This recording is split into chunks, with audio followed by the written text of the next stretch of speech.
Our issues, our voices, our views. This is Politics in Black.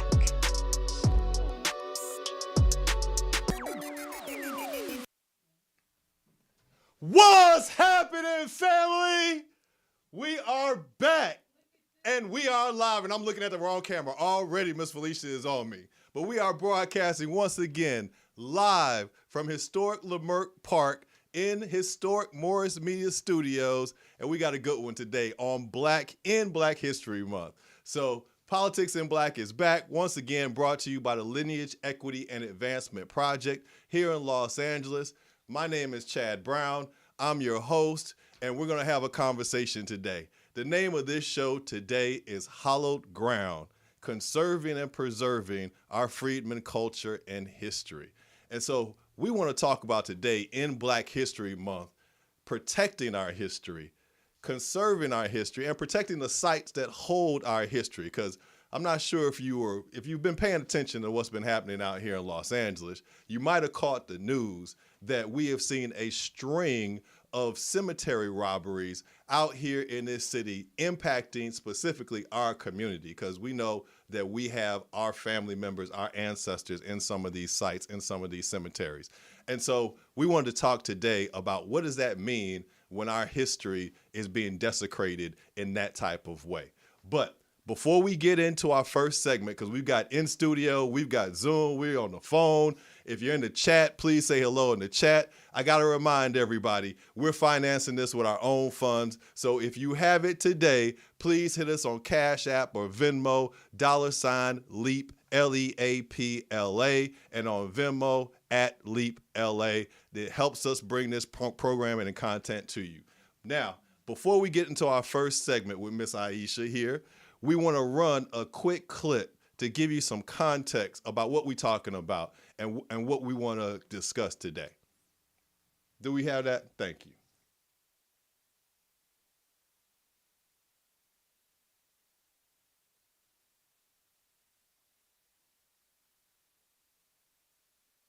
A historic Southern California cemetery was looted for its metal.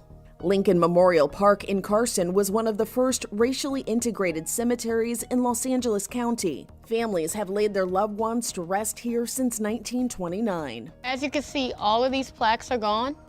Aisha Woods, a volunteer caretaker at Lincoln, told KCBS thieves have targeted the sacred space because of the bronze nameplates and statues. I believe that they know a lot about metal because they took some type of liquid to take off some of the patina to see if it is bronze.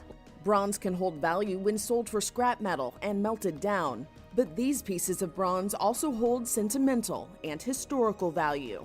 The face of a memorial donated by boxer Joe Louis in 1944 was pried off. It was there for 79 years to honor black soldiers in World War II. Now, Joe Louis in the Sentinel newspaper, as they described, was here to dedicate it.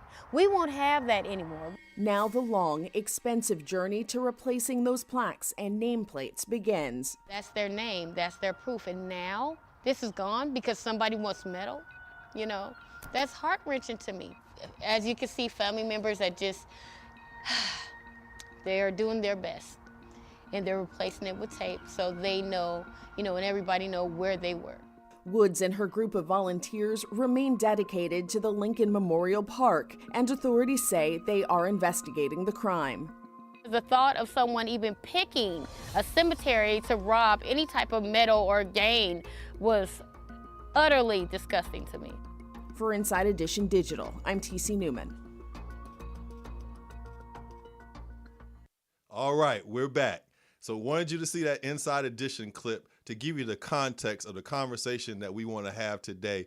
And in that clip, you saw our first guest, Miss Aisha Woods. And I'm gonna quickly introduce Miss Aisha Woods, and we have another guest joining us on the phone here. But Miss Woods is a community and cemetery advocate and also the founder of Margie, I'm saying that right? Mm-hmm. Margie L. Woods Foundation, which is a nonprofit organization. So thank you for being here today, Aisha. Thank you. Welcome to Politics in Black. And on the phone joining us, we have Miss Celestina Bishop.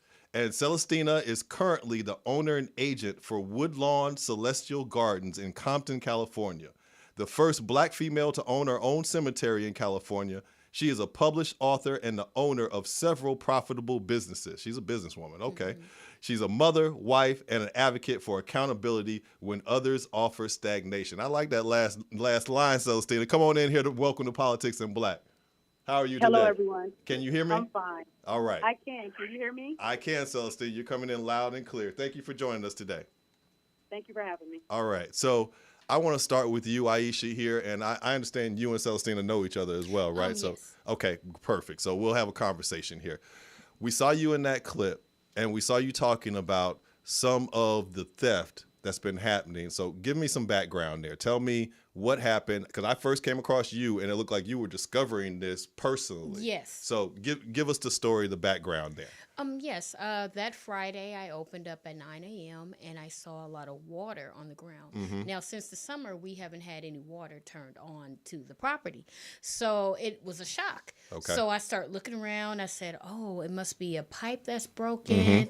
So when I looked towards the gate, the wall. Yeah. I noticed a lot of water coming out. So Yeah. I went over there and Something's I discovered that, something was wrong. Okay. And when I looked at it, I saw the whole housing of what the on-off switch is, Okay. because that was all brass. Okay. Now tell me where are we now? Which property? What site? This is Lincoln Memorial. This is at Park Lincoln Cemetery. Memorial. And for those who don't know, tell them a little bit about Lincoln Memorial, because that's a very historic, that's a huge cemetery site, right? Yes. Actually, both cemeteries are very historic. Okay. Mrs. Bishop is actually older than Lincoln. Got it. So for Lincoln Memorial Park Cemetery, it was created in 1934. 1934. And it's an African-American cemetery. It was Okay. actually built for us and diversity. Absolutely, because there was a time when we couldn't be buried in white cemeteries. Right. Yes, And, okay. actually, with the idea of Lincoln, they in the promotion of it, I was trying to pull it up on my phone. That's It okay. actually speaks in detail of why it was created, Okay. and then all of the reverends and all of the push from the African American Yep. community in order to create this Yes, particular because we needed cemetery. places. We're gonna talk about the importance of that. Now, get Right. back. Okay, so we're on the day. You show up. Water's everywhere. Something's wrong. What do you discover? So I discovered that the housing was completely gone. Yeah. And so when I saw that, I said, wait a minute, let me look around. And so as I started to look around, because that day I was prepping for our monthly cleanup. Okay. And so I said, you know what, I need the water to be turned off. Called the water company to turn it off. And so as I was waiting for them, I said, oh, well, let me do my go around, because the cemetery is 20 acres. 20 acres. Okay. And so the go around is everybody who opens up the fence, open up the gates. What we do is we go and check You walk the property. grounds, yeah. Yes. Yeah. And when Celestina's cemetery was vandalized, ours wasn't just yet. Okay. So it was a Okay. surprise to me to see anything. So when I went around our first time, that's when I noticed the mausoleum. Okay. Now with the cemetery, there's only one way in and one way out. So Yep. I'm doing a round trip. Okay. So when I went to the other side, I saw the other plaques missing. Okay. And then when I went down to where Lincoln's statue, his bust is, that's when I noticed Joe Louis, and that's when I noticed tools next to Lincoln. That's terrible. Okay. And so then I called the officers. Okay. Okay. Thank you for that. So Celestina, I want to bring you into this conversation here, because you are also the owner. You are owner of a cemetery in Compton, and you had something similar happen on your site. So same thing, same question. Please give us some background and some context about what occurred at your property. Yes. So January 5th, I discovered I was passing by the cemetery. I had recently been ill, so I hadn't been to the cemetery in a couple of days. Prior to that, I was out of town. So I was passing by, running an errand, and on my way back, I noticed we have an area that's our connex. We keep our tools and our small equipment in there, like weed whackers. When I was passing by, going down east on Greenleaf, I noticed that it was open. And we have several older volunteers, and I thought maybe one of them forgot they left it open. So I kind of did a U-turn in the street, and I was like, hey, I don't have my keys. I can hop the gate. You know, I'm still young, so I can hop the gate and go close it. I couldn't lock it, but close it. When I got to the gate, my gate was cut open. And I stuck my head through the gate, and I noticed one of my wheelbarrows with some of my PPE equipment in it right there at the gate. So I immediately called the police. I did a Facebook Live at that time. I waited on the officers. I called the council person for that area, Mr. Jonathan Bowers. Okay. And I was just really, really upset. I'm like, you know, we just had a vandalism, not a theft, but we had a vandalism a couple of months ago. And it's really heartbreaking because I don't get any assistance from the state, the city, the local city, the city of Los Angeles. Okay. I've been taking care of this cemetery on my own for 4 years. Okay. And it was disheartening just to see, like, oh, my God, somebody vandalized the cemetery again, not to the extent. So when the officers came, they were kind of rush. We did see a couple of disturbed headstones. They did not do a perimeter check. It was kind of like, oh, well, you know, one of those situations. Yeah. At that time, we only discovered roughly about 23 that was vandalized. I did not connect the desecration to a particular type of headstone. Okay. Until I started doing the research the next day. So Got it. I called Aisha that night and told her what happened at Woodlawn. So the next morning, somehow the news was contacted. I don't know, but the next morning the news was there. Yep. And Aisha was on property along with 2 other volunteers, and I was being interviewed. And I'm thinking only this area was vandalized, and they were yelling my name across my cemetery. And we have 11 acres and like over 26,000 individuals buried there. Wow. And I went running to them only to run into devastation. As I was running towards them, I'm seeing areas where there's this destruction, missing headstones, concrete. My gates at that end was just tore up. We had wall plaques that carried about 150 names each, and it was 5 of them. So right now I'm at a total of 444 desecrated either nameplates or headstones. And so when you, and I want to bring you back in, Aisha, too, here, but when we're talking about this desecration, so they're taking these bronze plaques, they're taking or destroying headstones, and in many cases, what I understand, that might be the only record of this ancestor that a family might have. Is that correct, Celestina? We'll go into more detail because I'm confused about that. Well, I'm saying, because how I'm thinking about this, and I'll just give you a little background about me, right? So I was raised by a Mississippi mama, right? And she does what she called going to the grave. And my grandmother actually, purchased plots, grave plots while she was still living for all family members. And this was actually something that in our community was viewed as, forward progress, because as we said earlier in this conversation, there was a time when we couldn't be buried in white cemeteries, and we, having a place of burial and a place where your family could come pay respects to you was very much seen as a privilege and a luxury in our community in many respects. And so I know personally, we have folks that are buried in cemeteries where I don't have any other pictures or records of who they are other than what has been told to me, and then that headstone that my mother, as I said, she'll go visit and leave flowers on and tell me about that person. So is that the same? I'm assuming that's the same in the Woodlawn community, in the Lincoln Cemetery community, that you have many in our community that are coming, and this is where the only place that they can see some of their family. Well, Correct. yes. Go ahead, Celestina, since we got you on the phone. Go ahead, and then Aisha, I want you to chime in. Okay. Yes. In Woodlawn's case, that is pretty much the idea of the cemetery. When I say that, Woodlawn is not recognized under the state as an active cemetery. It is considered a defunct cemetery.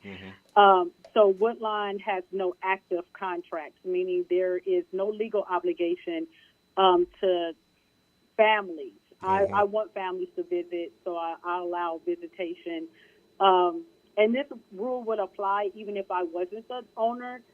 because it's 100% privately owned now. Okay. So my advocacy for Woodlawn is to keep the gates open so people can have a place to go back to, because Woodlawn has been in my life for 47 years. Yes. A couple of weeks ago, because of my mom and my sister. So yes, I am in full agreement that that is Yes. a very important factor in families, because that's where we go back to leave, or to bring, or to give, or to remember. So yes. That's right. That's right. I'm sorry, Aisha. Go ahead and chime in on that. Yes, I feel the same way. The Okay. only difference with Lincoln and Woodlawn is because of the state of the cemetery being deemed abandoned, which it is. Yeah. There is no access to the office. Got it. So what I'm doing, I'm going through obituaries and family members that do come and visit their loved ones to take all the names down. Yes. So my difficulty on there is of fact checking who is there and who's not there. Okay. Is through the state of how the cemetery is right now. Okay. And a lot of the families, you may have families that were buried in 1940s or the early 1930s, and that immediate family is gone. Yes. And then you have some families that are from those families going through their history. That's right. And then coming down and finally find out where their loved one is. And Yes. now you have somebody to disturb it that way. That's right. And remove their history. That's right. So it's heartbreaking. Yeah. No. And difficult to backtrack. Sorry. No, absolutely. Because so we're reparationists here. So reparations is what we have been working on for the past couple of years, and what we've found to be central is genealogy and the repairing of these family trees that were broken. Right, not by any fault of our own, but by a government and institution that was set up and designed to break our family structures. Right, and so again, having a place to rest. Yes. Right. Again, is a luxury and a privilege for many of us in this country, right? Because in enslavement, we didn't have, grave sites that, with markers, et cetera. That would, again, something that was given to us in rare instances.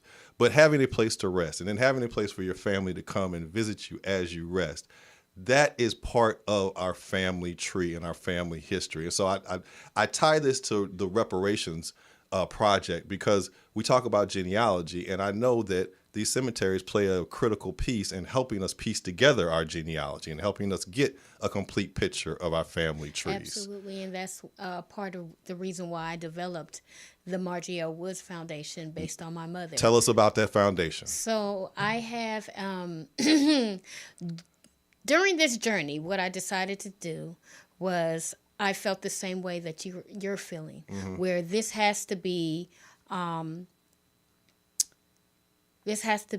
a record, and respected. And I didn't think I thought who better to name after, to have a foundation named after her, which is my mother. Yeah, absolutely. And so my foundation is a foundation that is a nonprofit for cemeteries with low to no income. Yes.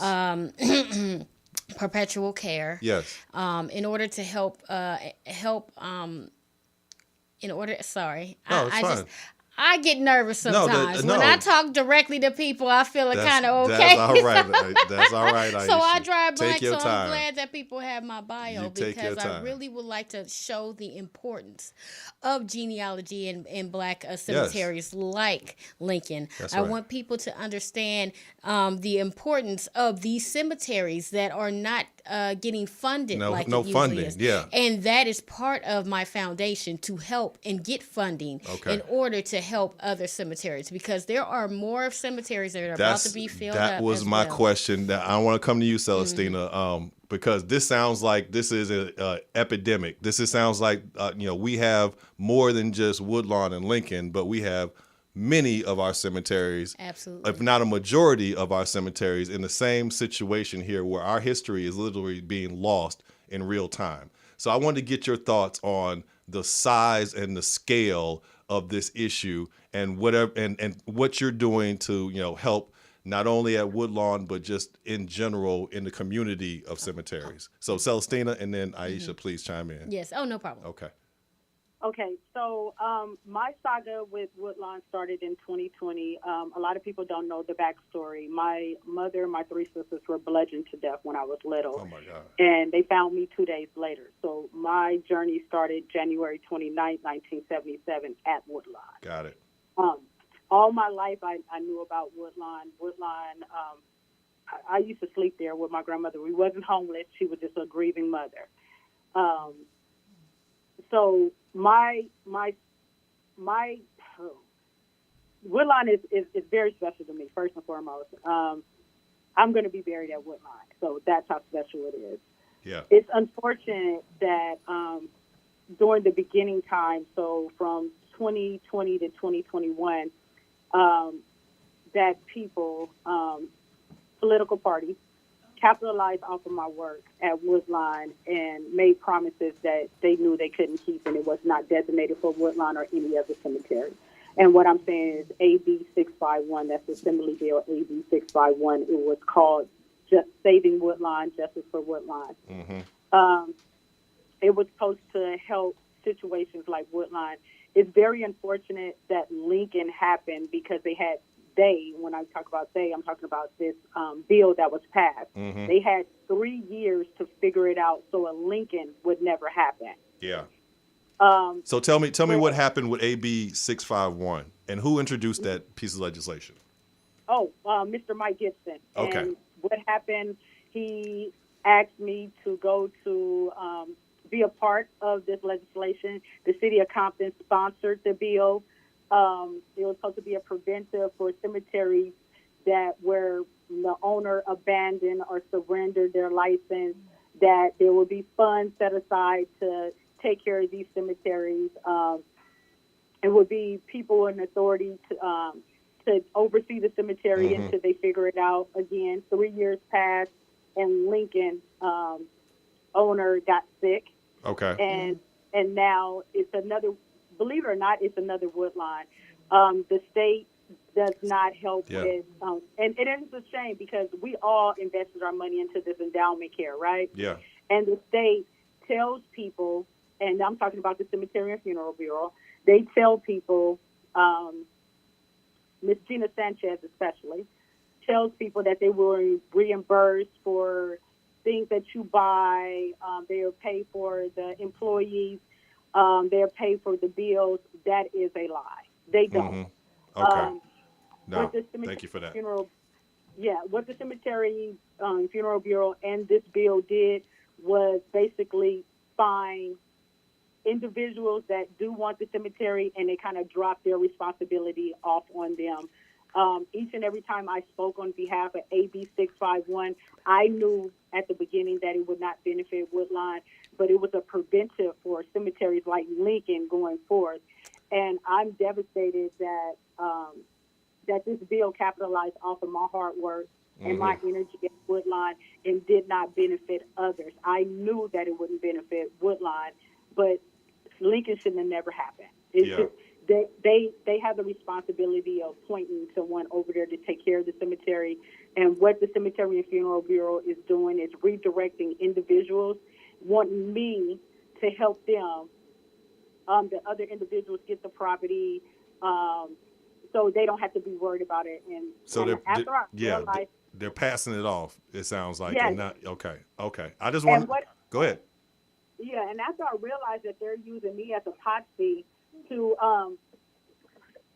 after I realized they're using me as a proxy to put others in a financial hardship, a mental hardship, it's a lot. Mm-hmm. I just told them, stop. I don't work for you. You don't even help me at Woodlawn, so stop sending people my way. Yeah. For me to do your job. Do your job for you. That's right. Exactly. That's right. Yeah. With no money. With no support. No money. Yeah. None at all. Okay. And it's hurtful because they keep, doing this. And I'm like, I'm overwhelmed at Woodlawn. Woodlawn is a lot. And it's one person. I'm the gardener. I'm the manager. I'm the gatekeeper. I'm the financer. I'm everything. And a lot of people don't know when it's time to cut grass, I'm pushing a lawnmower. You're Woodlawn out is there an old caretaking. cemetery. Yeah. It's Yeah. been there since 1870. Yeah. You know, the man who initiated Social Security is buried at Woodlawn. Yeah. And That's a lot I of get history. no help. That's a lot of Yeah, history.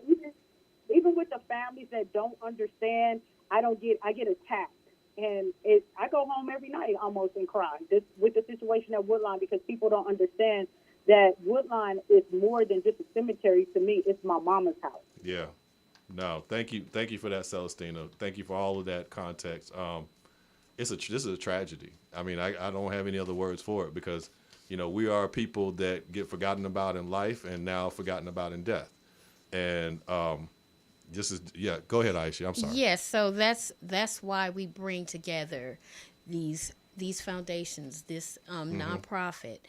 This is the reason why I'm choosing to stand up and do a change. Yes. It's a hardship what Celestina went through and continue to go through. You know, it's a hardship for our loved ones to not have any answers when situations like this happen. You know, so that's why I'm here to, you know, promote a change. Yeah.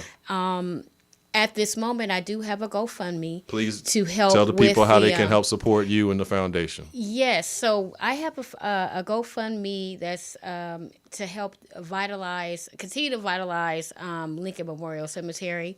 And at the moment, I need supplies. Okay. There's other items that I need help with donations, and especially because of the vandalism. They kind of offset part of the mausoleum, and so I need help with helping reset everything there as well. Give us the details on the GoFundMe. How can folks find you and help support you? Because as we just heard, Celestina and Aisha are out here doing the caretaking and caring for this history, this legacy for our community, and we need to support them. So tell us how to find the GoFundMe, Aisha. Yes, you can go to GoFundMe.com and you can type in Vitalizing Lincoln Memorial Park Cemetery. Also, you can call me at my number at 213-352-0766. That's my direct line. We are open from 9 a.m. to 4 p.m. Every day, 7 days a week. Okay.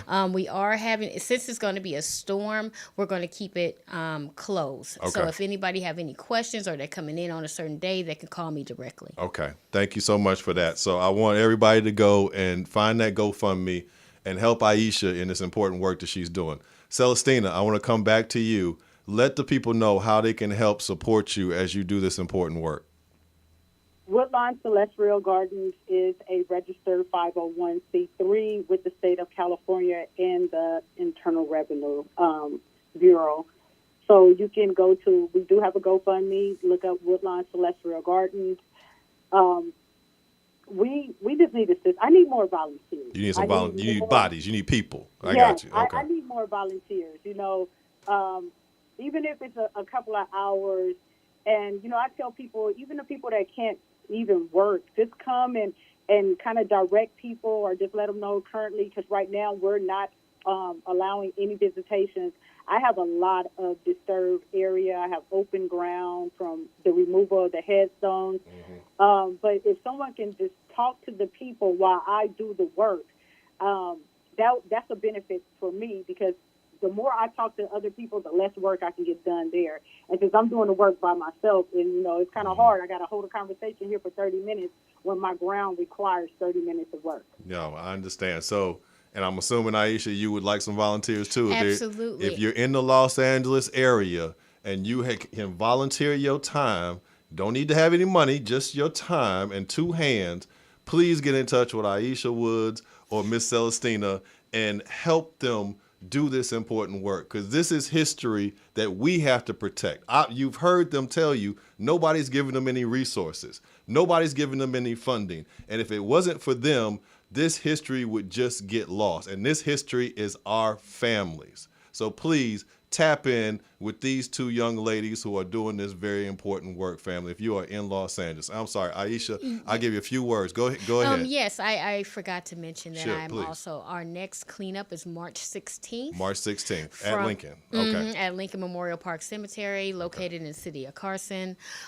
It is from 8 a.m. to 1 p.m. It is a Saturday, and I also keep the gates open till 4 that day. Okay. Yes. So you need bodies out there to help you clean up. Please tap in, family. And Celestina, thank you so much for being with us here today. Thank you for calling in. I also want to tell you, you have our condolences on the recent loss of your uncle. We got the news, but we definitely appreciate you being here despite, that obviously family loss. And we are praying for you. We will hold you and keep you in prayer here on this side. But thank you again for coming and talking to us. Thank you for having me, and thank you for your continued prayers. Absolutely. You have a blessed day and enjoy your Black History Month as well. I will. You too, sir. All right. Aisha, thank you so much for being here.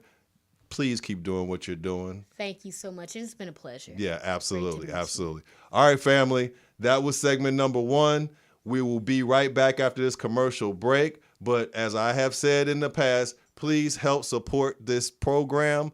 Hit us on Cashapp or Venmo. Cashapp, $LEAPLA. On Venmo, LEAPLA at LEAPLA. Or if you're watching live, you're in the chat, hit us with a super chat. We take that too. But we'll be right back. Thanks, fam.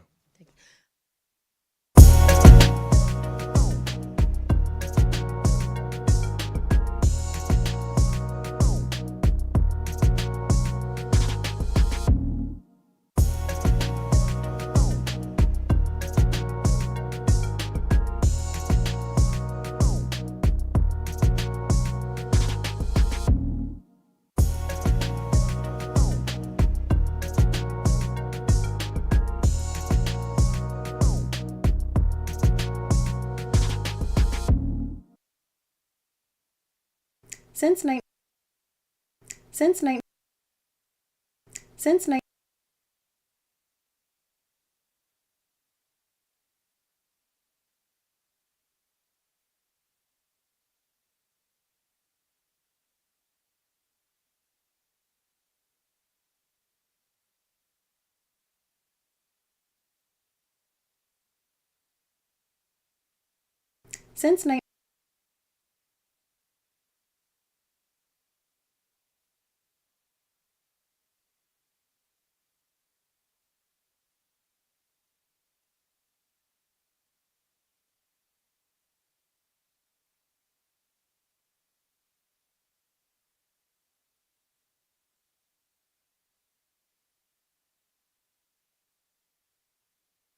Since 1994, California Black Women's Health Project has advocated for the health and wellness of Black women across the state of California. Here are a few tips to stay safe this fall and winter. Check with your primary doctor and stay up to date on your flu, COVID, and RSV vaccines. Stay home if you are feeling sick to help stop the spread of germs and viruses. Take a test if you feel any flu or COVID-like symptoms. If positive, contact your primary doctor to find a treatment that works best for you. Consider wearing a mask in crowded and indoor spaces, especially if you are at high risk for severe illnesses. Wash your hands often with warm, soapy water for at least 20 seconds. Cover your coughs and sneezes and wash or sanitize your hands after. Don't miss a beat this fall and winter. Take care of yourself and the ones you love most.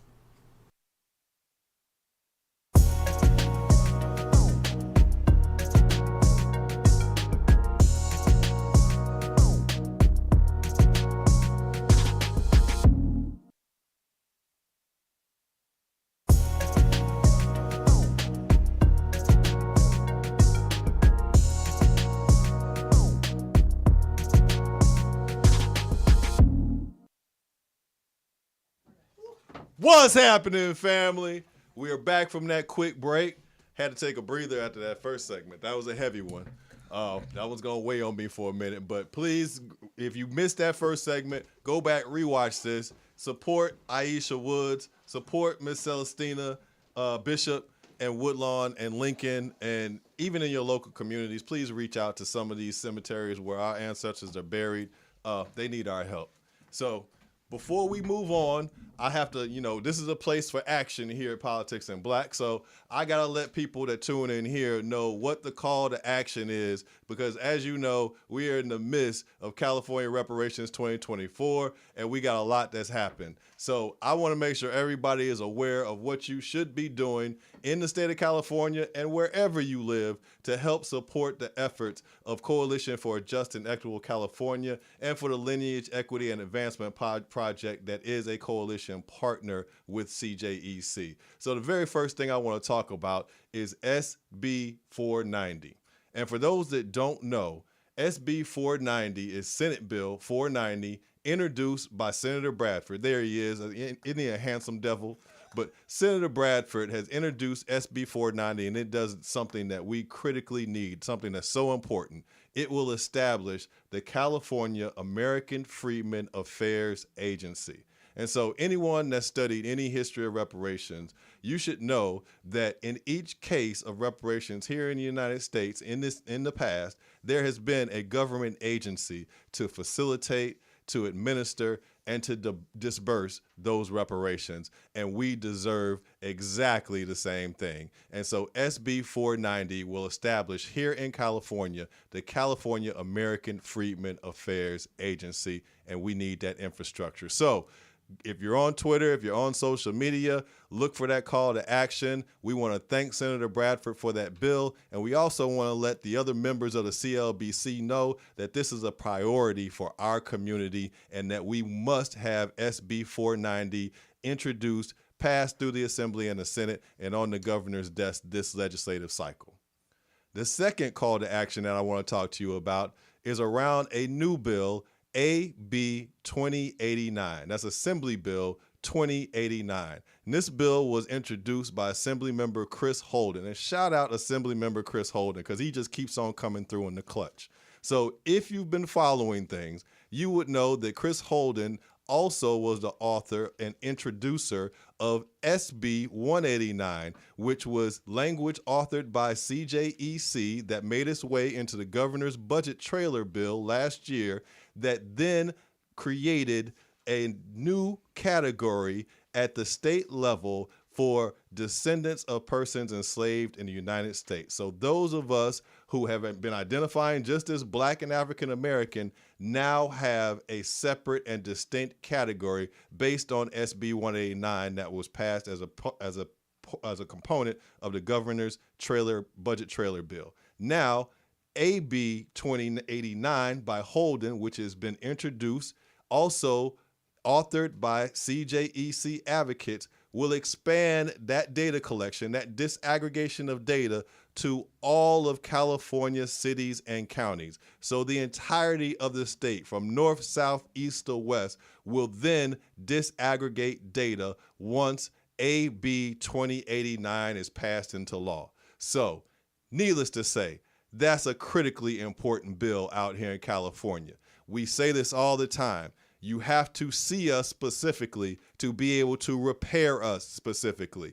And AB 2089 completes that task of requiring all public entities in the state of California collect data specifically for the African American descendants of persons enslaved in the United States. So those are two very important bills that are moving right now in the California legislature that you need to be aware of. You need to be calling your representative, telling them to support that, and you need to be supporting CJEC and their calls to action. So tap in on those two bills, fam. Now, with that said, calls to action, we're going to move now into the next segment. And I've got a very, very special guest here with me today. I know y'all get tired of hearing my voice. That's why I brought somebody with a very beautiful voice here to join me here today on Politics in Black. So sitting to my left, we have Miss Nita Watson. And Miss Nita, she's like, this is like auntie, just so y'all know, right? She's also my spades partner, but we won't get into that right now. But she's a dedicated advocate for restorative and reparative justice and has a 37-year corporate administrative background, holds a bachelor's degree in business administration from University of Phoenix and a master's degree in public administration from the USC. which I know I told you my daughter got accepted into, right? Yeah, so shout out, baby girl. Congrats. Like, way to go. But anyway, Miss Nita, welcome to Politics in Black. Not your first time here. Normally you behind the scenes. You did bless us with a beautiful Christmas song. So if you missed that Christmas episode and you wondering where Miss Nita and what that beautiful heavenly voice sounds like, go back and watch that and you can hear her sing. So thank you for being here. Thank you for coming to Politics in Black. And the reason we had you here on hallowed ground, where we're talking about, conserving freedmen history and culture, is because you've been putting together an event, a very special event that's gotten some attention, right? I guess some eyebrows are being raised now, and we're doing exactly that in this event. We're talking about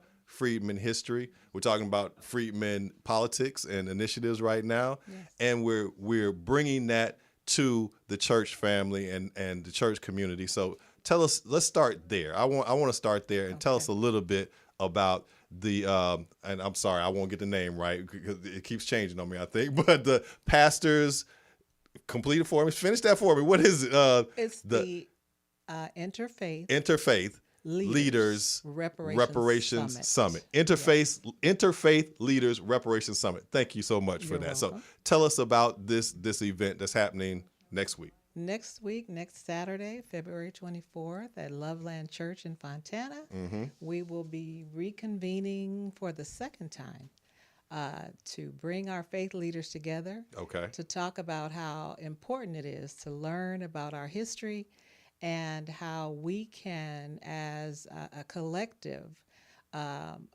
learn how we must push forward to see reparations. But I feel like we cannot do it without our faith Absolutely. family. Yeah. We have to have our church. We have to have our church leaders. And, this is something we've talked about here on Politics in Black before, about the role of the Black church as the foundation of our movements, throughout history. Right.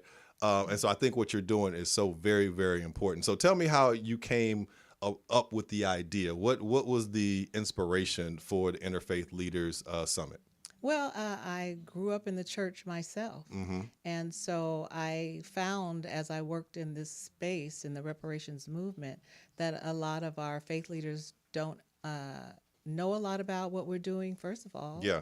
In the state of California. Yep. A lot of us are not aware of the AB 31 task force. Yeah, the 3121 task force, yeah. And the final report. That's and right. then the subsequent recommendations. Yep. So it's just imperative that we get that information out. That's right. It's imperative that the watchmen on the wall, and that's what we are. That's right. As ministers and pastors, we are watchmen on the wall. And so we have to understand that this move cannot move forward without them. That's right. General Sherman met with 20 preachers. That's right. That's right. Isaiah Dickinson, one of them. Yeah, that's and right. As we all know, Dr. King was surrounded by interfaith leaders. And so that's why there was a little change in that title, because we have to engage all of the faith community, not just the Black church. That's right. I couldn't agree more with that. And so when we're talking about the interfaith leaders, I want to stay on this for a second. So you've also reached out beyond the Black church to some white faith leaders. Is that what I'm hearing as well? Well, actually, it's the connections that we're making that have those connections. We haven't exactly gotten there yet. Got it. This is going to be our second event, but there will be other plans to take this on the road. Is this going on the road to other churches, et cetera? Absolutely. We plan on doing a national church tour, which will encompass, like I said, more than just the Black church. Okay. All right. You going to bring the white church and the Black church together on a Sunday? Well, I would like to. Hey, I hope to see it. I hope I'm here to see it. We worship together. Why can't we fight for reparations together? That's right. That's right. No, we need our churches, but we just need, those that believe in justice and those that have faith, right? And see this for what it is, which is historic justice, and you have to have faith to be in this fight, right? Like, we wake up every day and we believe, and that pushes us forward, and then our faith in God and our faith in each other and our faith in the mission, pushes even further each day. So I believe this is truly important. All right, so moving a little bit backwards here, because I want to also talk about your organization. I want to talk about the National Volunteer Freedmen. It's a long. Y'all got to know I got a lot of acronyms just in my personal life and my professional life. So if I don't get the acronyms right, it charge my head, not my heart, please. No So please tell us about your organization, Ms. Nita. The National Volunteer Council on Freedmen Affairs. There we go. We came together as a group. Okay. I have about 6 states represented now. Okay. And we are an organization that looks to gather volunteers from all over the country to help us push this educational piece forward, and then to also help them to learn how to engage their elected officials. Yeah, legislators. Because these pieces of legislation that have been passed recently in the state of California can fit any state's That's right. agenda. And you're talking about AB 3121 and SB 189. That can be replicated. They other can places. be replicated. Yeah. In fact, in my mind, the entire report can be used as a blueprint for the rest of the nation. That's right. On a federal level. I agree with you. Yeah. So that's what the Volunteer Council is about. Okay. And so we not only educate the public about what we're doing, but we also love to educate ourselves. That's right. So we travel across the country. We were at your alma mater. That's right. Y'all, they was at Tougaloo. We were they at came down to Tougaloo. Tougaloo. I couldn't make it, but I try to tell them where the party at. But the all right. party was at Tougaloo. I try to tell people, don't sleep. No, don't sleep. So serious, Chad. It was such an amazing, and rewarding historical That's right. experience. That's for right. us. You feel it as soon as you step on the campus. Absolutely. Yeah. And so not only that, but we were able to go to Houston and Galveston. That's right. Last summer, we celebrated Juneteenth. That's right. In the city of Galveston. In the origin city. Absolutely. Yeah. We toured the Buffalo Soldiers Museum. That was beautiful. Yeah. We walked on the beach on Galveston. We threw flowers and honored our ancestors. That's right. So it's just a compilation of volunteers getting together, educating ourselves, educating the public. I love it. And then pushing our reparations movement. I love it. I love it. And as we heard earlier, we need more volunteers. We need volunteers. We like need the people. Isley brothers If you're said. watching this, we need you. I'm not talking to anybody. I'm not talking to the person behind you. I'm talking to you.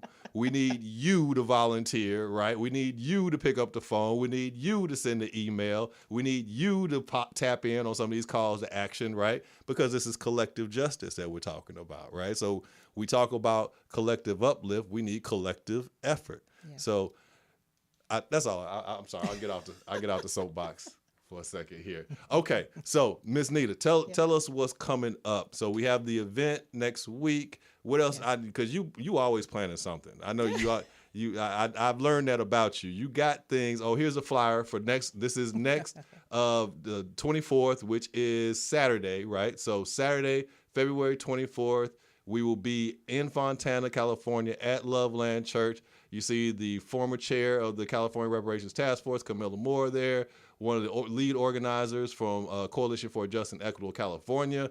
That's me there, and I won't talk about how much I hate that picture, but that's all right. And Miss Nita on the right-hand side. So, we're going to have a full lineup there, and we also have the First Lady and the pastor as well, right? So it's going to be a beautiful. I mean, the last one was absolutely phenomenal. Like I had a wonderful time. I felt full for like a week after I left there. Yes. But like I said, I know you got other pans on the fire, as my grandmother used to say. So tell me what else you cooking, Miss Nita. What else is coming up that we can expect from the National Volunteer Council of Freedmen Affairs? Well, we're working currently with one of the assistant principals in the Riverside School District. Okay. Or that region, rather. Yeah. Dr. Sherry Hallowed. We're creating a curriculum for high school students. I love that. So they can learn how to advocate for reparations before they get to the university. I love that. And for those that don't know, Riverside is a epicenter for freedmen out here in California. Absolutely. I'm sorry. Go ahead. Oh, no.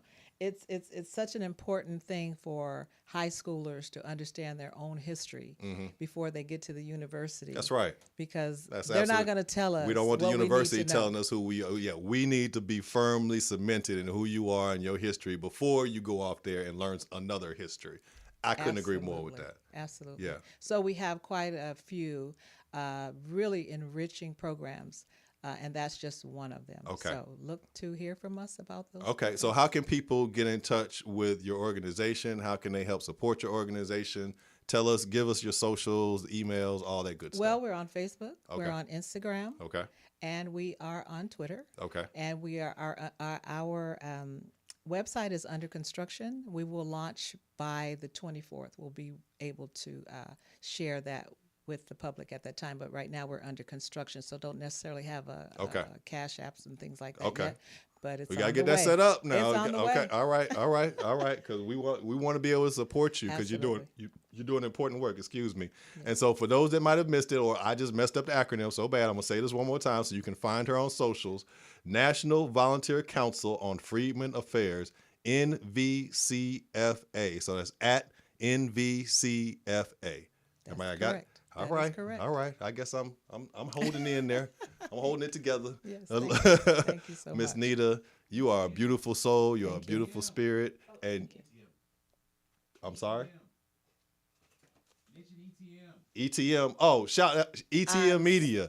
I'm yes. sorry. Look, ETM. You got people shouting you out from the back from the way back, right? So ETM Media, we got to shout out. They will be doing a pre-show to the event in Fontana on the 19th at 10 a.m. Pacific time. That's tomorrow. So that's tomorrow. For those that like me, don't know what day or time it is, right? But tomorrow at 10 a.m. there will be a discussion. You will be on there Yes, I will. with Kim and Kim and Moya, Moya, yes. ETM Media. And for those that don't know, ETM Media is the only grassroots Black-owned media outlet that was covering the AB 3121 California Reparations Task Force from the very beginning. That is so so true. that is an important platform. You're going to be there talking about next week and what's happening in Fontana My and pleasure. giving folks a preview. So please tap in on that program. I'm going to be watching. So you might see me pop in the chat, and say something to the family. But Thank you. Miss Nita, again, beautiful soul, beautiful spirit, beautiful voice. We want you to bless us with another song, and not today. I'm not gonna put you on the spot like that. Okay. But in the near future, we want to have you, once again sing to us, because it's important that we raise all of our creativity and Absolutely. everything that we bring to the table, right? Because we're gonna need all of that in this fight. I was watching that clip of MLK, at a loss for words, and Mahalia stepped up and gave him the spirit and the words that he needed on that day and on that spot. So song is such a very important part of our movement. So thank you for bringing And a song part of to our us. culture. And a part of our culture. Absolutely. So Thank you. all right, Ms. Nita, thank you. Going to a break? All right, so I got the thumbs up, so that means we're going to another break. I won't tell you the Cash App and the Venmo. You already got that, right? But subscribe to the channel and hit the bell for notifications so you'll know the next time we are coming live on Politics in Black. But we're not done yet. We'll be right back. We got another special guest that's going to be joining us. I think in studio. Is he here? Did he make it? Traffic? LA? Who knows? You'll know when I know. So stick with us.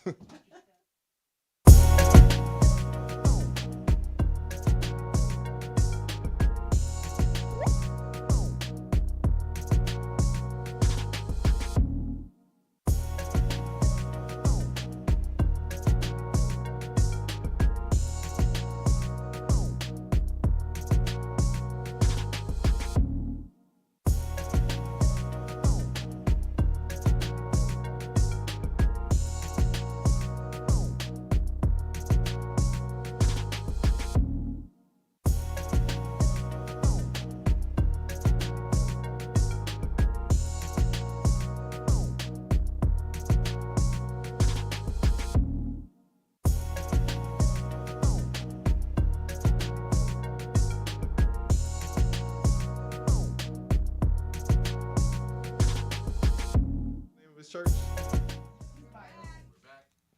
Oh, we're back. See, y'all surprising me coming back from break.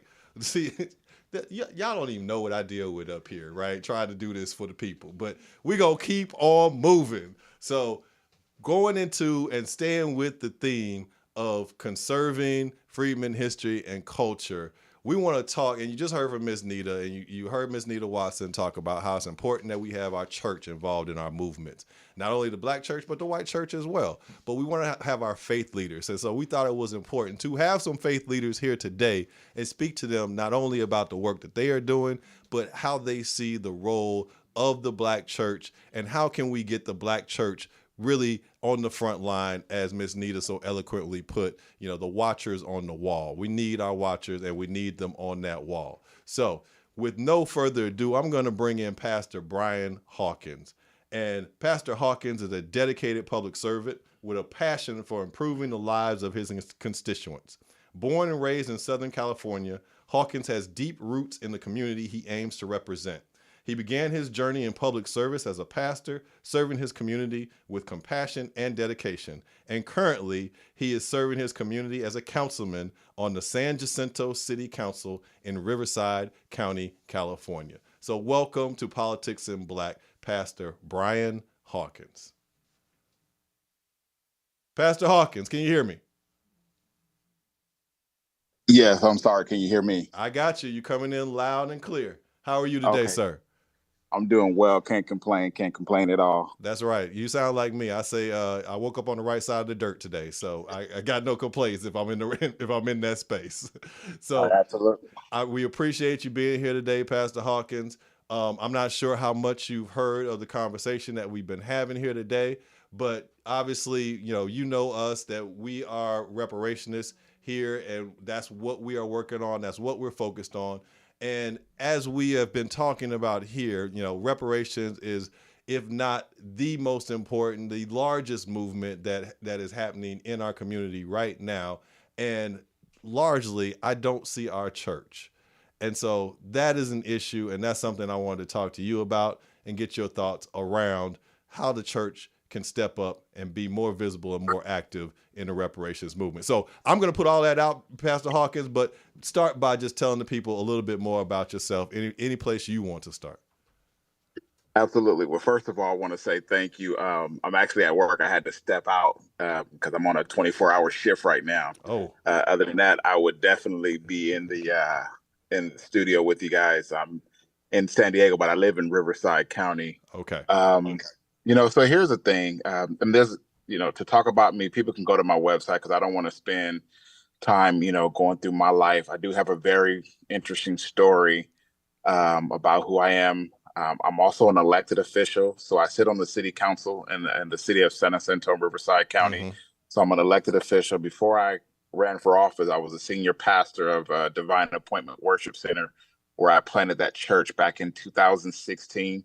And the reason why, I've always been a servant in the community, but I pride myself on being a 24/7 pastor, which meant I like to be available, every day, all day.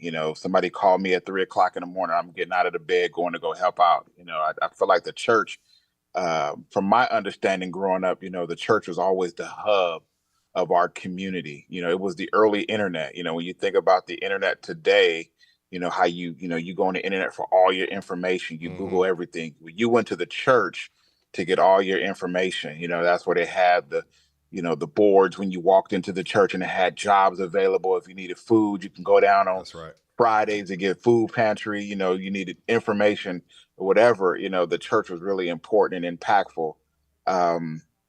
I think about the 60s, the civil rights movement. We talk about Reverend Dr. Martin Luther King because oftentimes we just say Dr. Martin Luther King, but, he was a pastor as well. That's right. Reverend Shuttleworth down in Alabama, pastor. Right. Andrew Young, Reverend, even Frederick Douglass. A lot of people didn't know that, but Frederick Douglass was a minister. So all of our great civil rights activists and leaders, they were in the pulpit. They were, Ralph Abernathy, Reverend. That's right. And so, you go back and you look at Eyes on the Prize, the documentary, you're going to see Martin Luther King giving speeches in the church. The church was where folks came to gather, before they went and did the March on Washington, or before they went and did the march in Memphis, Tennessee, where Reverend King was gunned down. They met in the churches. The church was the community center. That's where they met to talk and strategize. And that's how they was able to get things done. People looked at the church as, the men of God move forward and we'll follow behind you. We've always been a faith moving group of people, dating back to slavery. Reason why Nat Turner was so instrumental, because, they used him as a preacher to get people to, be submissive in the way in which they, misinterpreted the Bible. But at the end of the day, the church always had a staple and a place in any movement that went forward. And that's what's so disheartening today when I look at the state of the Black church. And I can only speak about a Black church because I'm Black in a Black church. Yeah. But I look at the state of the Black church today, and you don't see that. You don't see those pastors that are out there on the forefront. You didn't see pastors during the Black Lives Matter rallies. You didn't see pastors out there in the community, getting people together and going door to door and bringing people out to go vote. You don't see that. That's right. As much as you should. And it's important. And I think that that's the reason why we're losing this battle, is because we rather preach on Sunday than fight for the good cause Monday through Saturday. Amen. Amen. I could not agree with you more. It's something that we identified very early on, that our churches and our church leaders were very much MIA on this issue and on this subject. And one of the things that I've said in the past is, how do we get our churches to pivot from this prosperity gospel that has become kind of, commonplace in our churches, north, south, east, or west, to a gospel of reparations, to a gospel that talks about this justice claim that's specific and unique to our people, that there's nothing more righteous, if you ask me, that you could be doing as a Black American, as a freedman in this country, than advocating for the justice of your ancestors, yourself, and your progeny. So I want to get your thoughts around that. Like, we know where we are right now, where the church is not being loud enough. How can we get to where we need to go? So, there's a scripture in the Bible where it says a good man leaves an inheritance for his children's children. And when you think about reparation, you think about the inheritance, those who, descend as a shadow of slavery. I happen to, in my siblings, we own the land in Henderson, North Carolina, where our family was enslaved at here in the United States. And so that was so important for us to walk on that plantation. My father is buried right at the entrance of that plantation. Mm-hmm. And I think that a lot of pastors are afraid, right? And I'm just going to be brutally honest, and this is going to hurt some folks' feelings, but, God put me on this earth to be bold. But a lot of pastors are afraid for people in their church to get blessed. Because, and you do a survey, you ask pastors, how many times you prayed for somebody that came to your church? Lord, bless me with a house, bless me with a husband, bless me with finances. And I hear this from a lot of pastors. I prayed for this person, and as soon as they got blessed, they left. As soon as they got blessed, they disappeared. So pastors are dealing with traumas. They're dealing with blessed traumas, right? They're dealing with traumas of fear of losing members the moment somebody, walk into their best season, and they don't know how to preach outside of that. Yeah. We don't, a lot of pastors don't know how to preach beyond, suffering. That's why when you listen to a lot of Black pastors preaching, a lot of the message is still based on coming out and still in bondage. We never hear a message of being and walking in our greatness or walking in our wealth. It's always some type of struggle attached to it. Struggle don't last always. Yes. And so a lot of pastors are just afraid to really speak, that type of language in the church, to where reparations, we all know what reparations would do in a community. Absolutely. We know how it would change our public school system. Yeah. We know how it would change our ownership. We know how it would change our small business. Yes. So now you're talking to a group of people that's walking into wealth, and a lot of pastors are afraid, like, okay, if I can't convince them, why they poor, I know I'm going to have a difficult time when they walk into wealth. And this is the struggle where a lot of pastors are at. Yeah, and Pastor Hawkins, because it's the exact opposite. It's the exact opposite. So your congregation gets a wealth infusion, right? It's only going to help your church. That stops that person who leaves because they're an individual that was able to attain some level of, comfort from leaving the community. Because I know we all want to be around each other. We want to be in community and fellowship with each other. The problem comes where the resources are not available for us to be in community and fellowship with each other. So and this is just, I'm not ordained, I'm not a minister, I'm not a pastor, right? So this is just me speaking from the congregation. But I would think that pastors who are afraid of losing their members should look for ways that they can uplift all of their congregation. And that's how you keep the members there. Collective uplift. So that's a statement more so than a question, but I invite any thoughts that you have on that. No, absolutely. When you look at some of the mega Black churches, your TD Jakes, your Creflo Dollars, your Bishop J. Drew Sheard, out here West Angeles, I can't think of the bishop, the former Bishop Blake. Bishop Blake. When you look at these churches, they were surrounded with affluent Black folks in their churches. And so there is a message that could be shared from those particular pastors. Imagine if those pastors got together and did a wealth seminar to a lot of these struggling pastors, explain to them like, hey, I got a church full of celebrities, millionaires, entrepreneurs, CEOs, Fortune 500 executives, because they've learned how to, one, network with those pastors, go and change their circle, start engaging and getting around individuals to where it can give you that knowledge. A lot of pastors don't have that knowledge beyond the struggle of being in some of these impoverished communities.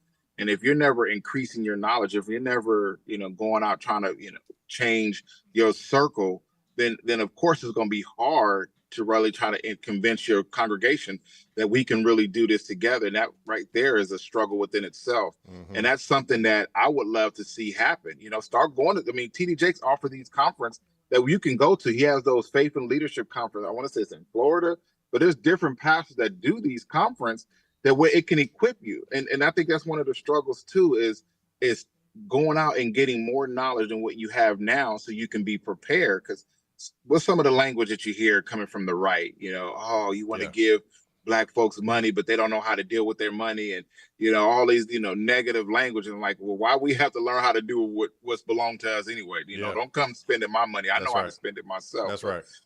Having a way to teaching these leaders so they can be equipped to invest in their communities.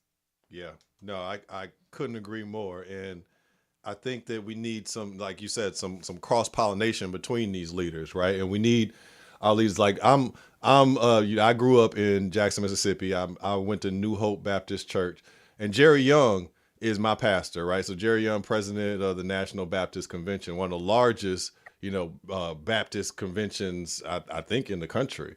And so I would love to see, I think I've said this before, I would love to see Jerry Young standing up at a podium and talking about reparations. I think that would be extremely powerful. I think that we need things like that to happen. So our everyday Black folks, so those, because I know, my family's still very much in the church and still going to church on Sundays. Those that are still receiving their messaging, like you started with, in the church, can get the right messaging, right? Because it no longer works to be talking about the prosperity gospel when we have no resources. We're being starved out. And so there's no prosperity around us to celebrate. We need to be talking about justice. We need to be talking about justice specifically for our community in this country. And what does that look like? And knowing that, it is not that we are, I love what Jovan Scott Lewis said, who was one of the task force members. He said, we're not asking you to give Black folks money. We're asking you to return what was stolen. And so that is what we need to hear as a people, that reparations is not something where we're coming with our hand out. No, we're coming with the invoice. And we're saying this is what's owed to our people, time to pay that debt. That's the difference that I think the church leaders can make in how we think about this movement and how we think about the righteousness that is at the core of this movement. So again, that's a statement for me because I feel like we are on the same page here. And so talk to me a little bit, Pastor Hawkins, about the work that you are doing, because I want to hear more about how folks can get involved with you, with your church, or city council, because you are there in Riverside County, where we just talked about that's where our people are. So I know that's a lot, but where can we start? How can we get connected with you? How can people support you? And tell us a little bit about what you have going on. Well, I've actually been under the radar really for the last 7 months. If it wasn't for Miss Nita, as a matter of fact, the only reason why I'm coming out is because she called and asked me, to come on here. But I've actually been quiet and silent because, as we know in history, when you start to make noise, you become a target. There was a video that went viral with me last year, I think about 90 million views, with the issue that was happening in Temecula School Board, where the young Black girl was getting yelled at by an old, tall white man. And I jumped in the middle of that and grabbed the guy off of her. And from that moment, I started to really make a stance on injustice in our community against law enforcement. I made a decision to walk away from the Republican Party. And I'm going to say this because I was offered a really large salary to be the chairman of the Republican Party of Riverside County. And when I walked away, because I couldn't talk about two things, I was on the news talking about reparations, and they didn't like that. Yeah. They didn't like that I was on the news talking about reparations, and they didn't like that I was talking about criminal reform. Because I am an ex-felon who spent 10 years in prison. I was on the ticket to run for U.S. Congress in this last election cycle until I got arrested in July for spanking my kids. Think about that. I got arrested in July, put in the newspaper. If you look my name up, you will see that there's an article written about me when the sheriffs put in the newspaper, assault with a deadly weapon, 4 counts of assault with a deadly weapon with great bodily injury against my children. Which CPS ended up giving me custody of my kids back. And I'm still, right now to this day, fighting the misdemeanor charge. They reduced it to a misdemeanor. They want me to sign a deal for aggressively yelling at my kids, causing emotional damage, right? So this is what happens when you decide to make a stance. And so I'm bold with it. I am going to be running because I'm up for re-election this cycle. So I'm going to be running for re-election. And in 2026, I'm not even going to put the rest of what I'm going to do because right now I've just been quiet. But I'm out really. My plan, what I'm doing now is really trying to encourage people to vote. We need reparations, and I said this on a panel the other day. I was talking to a few people. I said, if you're running for office and you're Black in America, and if reparations is not your number one focus, then you shouldn't be running. I love because everybody else can run on immigration reform. That's right. People can run on gun control. People can run on same-sex marriage. Everybody can have an agenda, but the moment you talk about something that's going to benefit Black folks, it become an issue. And so I think that that's important, educating the community. We have to have a movement that's controlled by the people. It's been too many movements that's been controlled by outside sources, outside influence. But we have to have a strong, articulate reparations movement to where we have people that are not afraid to be bold in this season. So we need that 1960s all over again. And I tell people, find your character from the 1960s and emulate that person. I love that. Whoever you see yourself as being, whether it was James Farmer Jr., whether it was Malcolm X, whether it was Ralph Abernathy, Shirley Chisholm, whether it was, whoever it was, Mahalia Jackson, whoever you want to be in the night, Angela Davis, the Black Panther Party, Huey P., whoever you find that person, because we're going to need that same type of energy to get things done in 2024. That's right. Remember in the 60s, 3 legislation was passed: civil rights, voting, and fair housing, because we went beyond just voting. And that's something that we have to educate our people to do, is don't just vote. There's more that happens after the election than have people just go vote. And that's what we fall off at. Don't fall off after the vote. We need to increase our voter registration. We need to get more involved, and we need to let our voices be heard. But we need to send 41. We need to send our senators to Sacramento, our assemblymen or assemblywomen to Sacramento, because that's the only way we're going to get reparations passed here in California. There's not enough. People can talk left or right, but there's not enough right now. And California's a super majority. There's not enough people in office that's willing to pass reparation. And to me, that's disturbing. That's disturbing, especially since what Black folks have gone through, not only just in California, but in the United States. But let California be the beacon of hope for the rest of this country. Amen. You said a mouthful right there, Pastor Hawkins. And I'll back here amen and everything you said. You preaching to the you preaching to the choir right here, right? And you touched on a couple of things that I want to go back to, but you touched on the legislative math. I heard you say 41.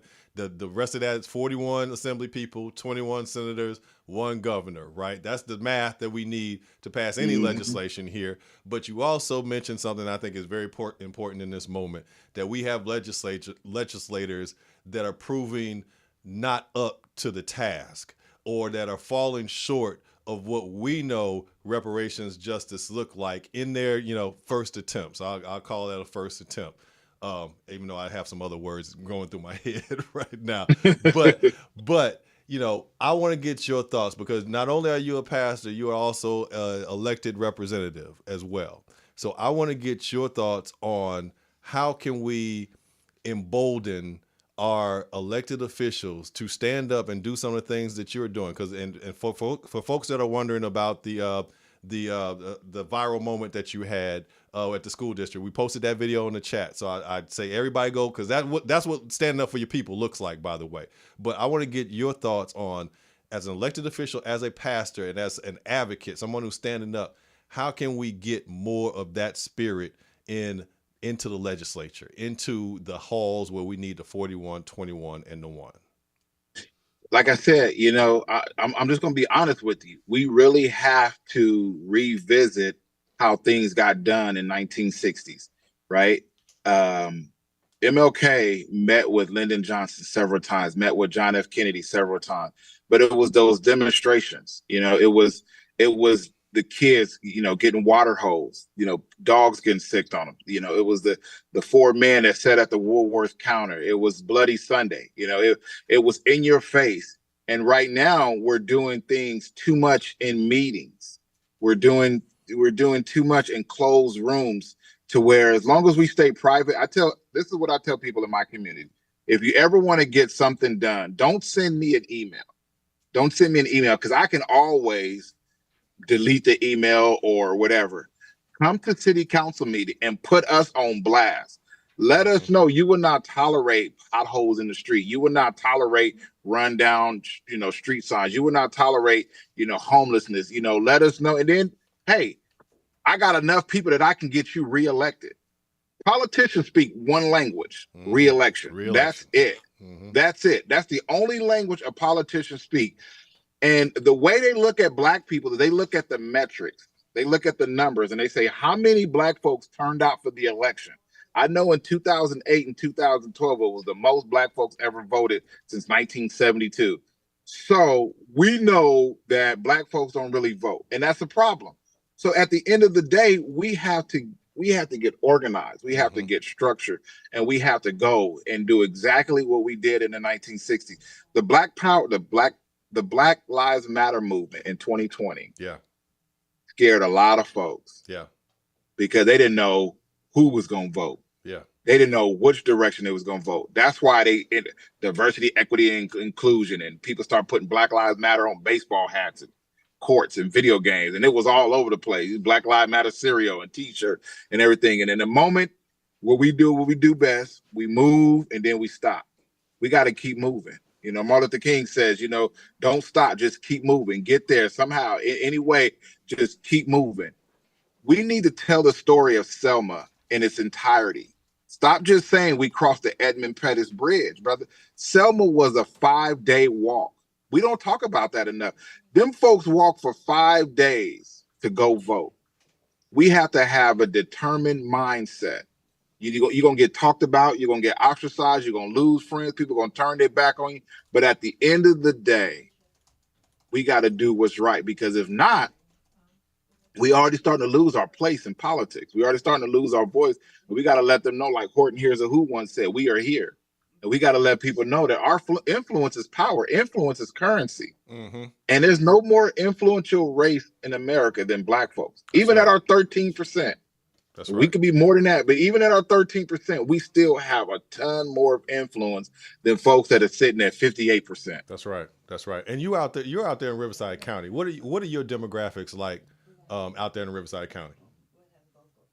In Riverside, 8%. 8%, so a little bit above the state average. Because I know a lot of us have been displaced out of the metro areas and moved out to places like Riverside County.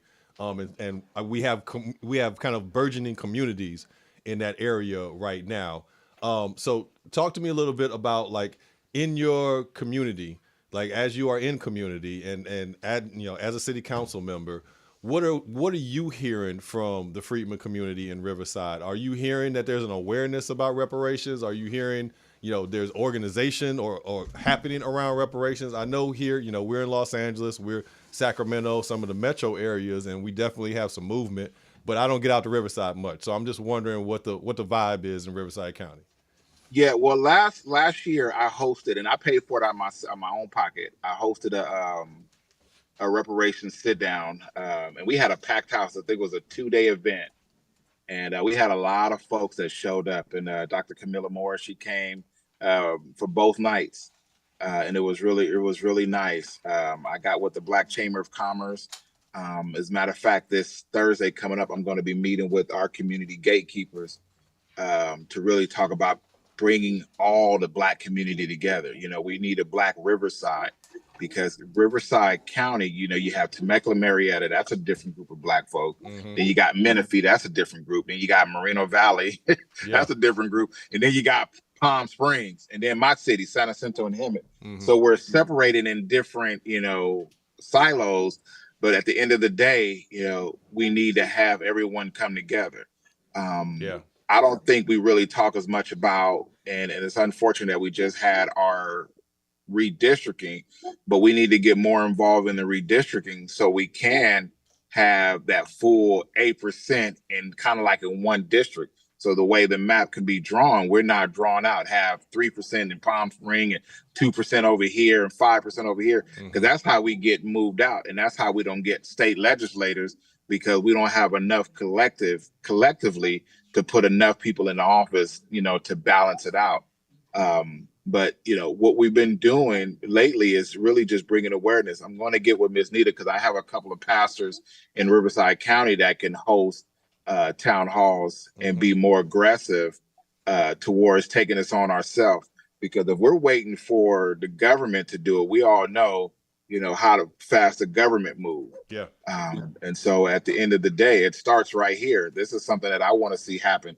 I can get a reparations proclamation written in my city and then challenge all the other cities to do it. And once the cities do it, then we can get the board of supervisors to do it. Once we get the board of supervisors to do it, then we could take that to legislators and get that done. So it can start really at the local level and start getting proclamations written from different cities. Mm-hmm. That would be something that I would recommend to strengthen the fight. Because that way, every 2 years, when somebody gets elected in the office, you won't have to worry about somebody coming in and then having to start all over. That's right. Because that's my biggest concern is every 2 years, let's say you get that 38 votes and then all of a sudden, you lose 16 people because they lost a seat or they didn't run for re-election, but at least you already have that proclamation from the different cities and the different counties. There's 58 counties in California. So at least if we can get proclamations from, 36, 37 of the counties, will look a lot better, moving forward. No, I love that idea. Something that we've talked about here, but hearing once again from you, Pastor Hawkins, as a councilman, it helps, right? It kind of reinforces that idea that it needs to be a concert of us, north to south, east to west, not only our community but other communities calling for this justice to actually get it done. So I couldn't agree with you more there. And we want to stay connected with you, Pastor Hawkins, in your efforts as you start to get a little bit louder. Because if you're anything like me, once you come into this, you can't look away, right? It's like once you see it, you can't unsee it. So then you have to do something about it, right? So that you have that spirit. So I know we're gonna be seeing much more of each other. I know you're gonna be involved, and you're already standing up and speaking up for us. But I can see you doing even more of this. And as you start to bring other faith leaders, because that's a central theme of this show here today, is talking about bringing our faith leaders into this movement and having them lead in the way that our faith leaders have. And you named some titans early on here. So we want to stay connected to you though, Pastor Hawkins. That's the bottom line. So, and I want to thank you for your time today. You're on. I hope you're on a break from work. I hope they're not looking for you right now. but we appreciate you taking some time off from work, even if you couldn't be here in studio, to come and speak to us today. And we want to continue this conversation, as I said. Absolutely, and I appreciate it. And I'm gonna get a Sunday off, and I'll let you know so I can come in there. But I'm gonna tell you something. In a proclamation, every year now, since last year, when I went to the Loveland Church, and I believe we met at the Loveland Church at the last That's right meeting that we was there, and I forgot who it was. I don't know if it was you or Chris had spoke about the American Freedmen name being a selected category, so where you can identify yourself, right? That's right. And so this, I want to leave you with this thought. Think about this for a moment. After I left that meeting, I went and got a proclamation. I want to say it was either for Juneteenth or either Black History Month, because I can't think of what. But anyways, I went and got a proclamation signed. And I want to say probably about 5 or 6 times in that proclamation, I was able to get the word American Freedmen put into that proclamation. I love that. So think about that for a moment, right? Imagine if we can get elected officials in different places be bold enough to make that stance. Yeah. Because once you get somebody in office, influence, you can push anything forward as long as you are passionate enough and you're not afraid to be a voice when you know it's doing the right thing. Amen. Amen, brother. Amen. And thank you for that work. That is squarely what we're pushing on, right? We are pushing on that freedman status. We see that as a very clear pathway for us to get to the reparations justice that we all are working toward. So we appreciate you taking the message that, some of that awareness that we were trying to spread and turning it into action. That's textbook what we want everybody around this country to do. Take some of this education, take some of this awareness, and turn it into action right where you are. So thank you for that, Pastor Hawkins. Yes, sir. All right. I'm gonna let you get back to your job. I hope, like I said, I hope you still got one. No, I'm good. You good? All right, brother. Well, thank you again for being here on the Sunday. Thank you again for the work that you're doing. And like I said, we're gonna be talking more. I think I'm gonna see you next Sunday, right? At Loveland once again. So yeah. No, I'm definitely gonna be there. No, all right. I'm actually taking next Saturday off to be there. That's good, man. Because I don't want you to have to be in your car, watching us in the church. So no, I'm gonna be there in person. All right, brother. All right. Well, get back to it, man. Get off work. Go enjoy the rest of your weekend and the rest of your Black History Month. But I'm gonna see you next Sunday, and we're gonna continue this conversation. Thank you, brother. Next Saturday. Sorry, next Saturday. See, I told you I don't know what day it is. That's right. Next Saturday. All right. Thank you, Pastor Hawkins. Yes. All right. So we're going to take a quick break. And right after this break, we have our final 2 guests. And I think you're going to really enjoy them because I've enjoyed talking to them, getting to know them. So we'll be right back. But once again, hit the Venmo, hit the Cashapp. It's LEAPLA on both platforms. Subscribe to the channel. Hit the bell. We'll be right back.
All right, family, we're back for the third segment in this Black History Month 2-hour special on politics in black. And it's starting to feel like 2 hours to me. I'm trying to get to this All-Star game, so I don't want to rush things, but I'm just saying, right?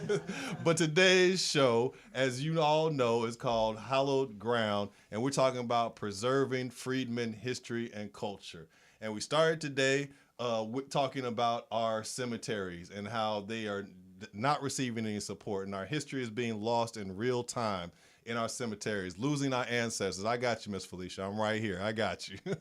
And then our second segment, we talked to Miss Nita. And Miss Nita came and she told us about how we're going to be spreading awareness and drawing our church community into the conversation and making sure that we're talking to church leaders and bringing leaders like, in our third segment, we had Pastor Hawkins, where he talked about the need for the Black church to once again lead. And so I couldn't think of a better way to tie a bow on this Black History Month program than with our next two guests. And so welcome, please, to Politics in Black, Pastor Chuck Singleton and Professor Jerry Bryant. And I'm going to give you just a little bit. These two gentlemen don't really need much introduction, but I'm going to do my best to try to pay respect here, all right? So Pastor Chuck Singleton, as a pastor both inside and outside of Loveland Church, Pastor Chuck has become a leader known for seeking lasting solutions to problems and better life for all. All right, brother. That's a good mission. Sounds kind of poetic. That sounds good coming. It rolls off the tongue, right? But through Loveland Church, Pastor Singleton has been privileged to train and disciple numerous men and women in ministry. He is a pastor to pastors across the globe with ministry sons and daughters in South America, Africa, and from coast to coast in the USA. So you are the perfect person to talk to, Pastor, today. Welcome to Politics in Black. Thank you, Chair. Thank you.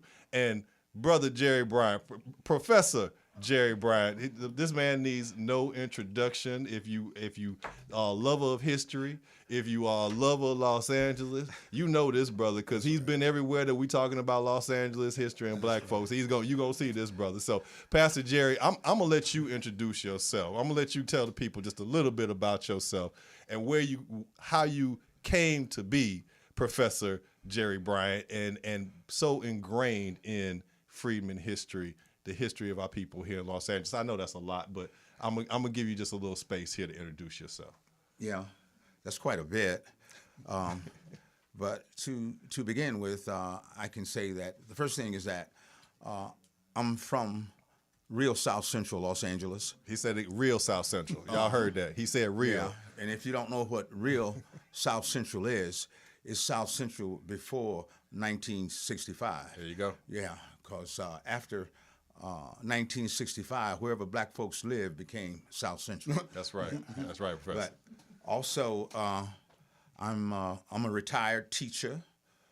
I taught 40 years, LA Unified School District, Pomona Unified School District, Emeryville Unified School District, and Richmond Unified School District. I'm a teacher of history, black history, That's right. and mathematics. Yes. I attended Los Angeles City College. All right. It was my first educational experience. And I was a basketball player. I knew you didn't tell me that, but I knew that about you. Yeah, it's what You give it off. You get that off. it's how I got started with my education. Yeah. After 2 years at Los Angeles City College, I transferred to then it was called San Fernando Valley State College. It's known now as Cal State University Northridge. That's right. And so I'm right around the corner. That's right. See, son. I received my bachelor's degree in 1971 in U.S. Social Intellectual History with a specialization in slavery up until 1865. That's right. That's right. You see why I had to let this brother introduce himself, right? Because his credentials are long. But go ahead. Graduate school at Concordia University and receive a master's in administrative education. and that's about it. That's right. That's right. And you're a righteous brother. That's what I know about you. That's how we came to be acquainted. So I want to get into the core of what we're talking about today, Pastor Chuck. And okay to call you Pastor Chuck. Is that all right? Yeah, you can even call me Chuck. If Okay. you All want right, Chuck. All right, Chuck. We gonna go with that. Chuck, I want to talk to you about the role of the Black church, because one of the things that we have been struggling with is getting our Black interfaith leaders to stand at the forefront, to be those, as Rita called them earlier, watchers on the wall in this reparations movement. And we all know the history of our movements in this country have always squarely started in the Black church, even prior to emancipation, in our congregations where we are finding faith, right, and fellowship. And so I want to get, because you are standing outside of the crowd, you are actually bringing awareness to your congregation with the event that Miss Nita and NVCFA have been putting on at Loveland. But I want to get your thoughts on the community of Black faith leaders and where we stand today. We heard Pastor Hawkins give us his point of view. I want to get yours. Pastor Hawkins did an excellent job, by the way. And he does an excellent job. He's just that kind of guy. We sat and talked, and I think that's where we met too. That's right. At Loveland. But this it's so pregnant with possibilities, I believe, largely not because we're the church, which from a strategic viewpoint just makes sense. That's right. Where else does the Black community have so much network across the world? That's right. Whether we call Methodist, Baptist, Congregations, Church of God in Christ, whatever it might be, we're everywhere. That's right. Churches are everywhere. That's right. Now, that's from a strategic viewpoint. Spiritually, the depth of it comes because justice is God's agenda. He's about justice. So here on this show, when you say something important, we got to rewind the tape and you got to say that one more time. So just for the people that might not have been paying attention, say that one more time, please. What I said is that justice is God's agenda. Amen. Which doesn't mean that it belongs strictly to the church, but it does mean the church, number one, needs to be involved. Number two, needs to, where it is necessary and where possible, lead the way. Yes. This is the reason why, though a pastor, I made sure that I attended the Black Lives Matter protests. 7 different protests I went to. I was probably the oldest and one of the few pastors, and in some cases, one of the few Black people involved in the BLM marches. But that is our God's agenda. This whole move, I believe, especially the reparations right now, Chad, is a God thing. That's right. That's right. It's based on the truth of the Bible. It's based in history. Yes, absolutely. It is, and absolutely is a good word because it's absolutely necessary. There's no way to complete this process of liberation. There's no way, I want to say it again, there's no way to complete the process of liberation without a check. It will be incomplete. So if you missed Sunday this morning, we preaching right here today, right? So you getting the word right here. So turn it up so you can hear what Chuck is saying here, right? Because believe it or not, I mean, we can look at it and we see it. Okay, we've had a Black president. Yep. We ain't free. That's right. We had a Black vice president now. Yep. We're not free. That's right. We've had a couple of governors. Doug Weiler in Virginia. Right. That's right. We've had people in Congress, beginning with the 22 that were elected during Reconstruction period. Yes, sir. We've had mayors, Carl Stokes, Cleveland, Tom Bradley here in Los Angeles. We've had Black leadership all across. Give us a basketball, we become LeBron James. That's right. We know how to do what we do. That's right. And yet the completion is not there until we get the check. It is essential that they feel it when they write the check. Yes. They need to feel it. Yes. No, absolutely. They need to feel it, and then we feel it as well, and our children and grandchildren can feel it. Thank you so much for that, Chuck. Jerry, I'm going to come to you real quick because one of the fascinating things, because we talk about freedmen status and the condition of being freedmen after emancipation, and you did an entire presentation at Loveland Church last year on freedmen history.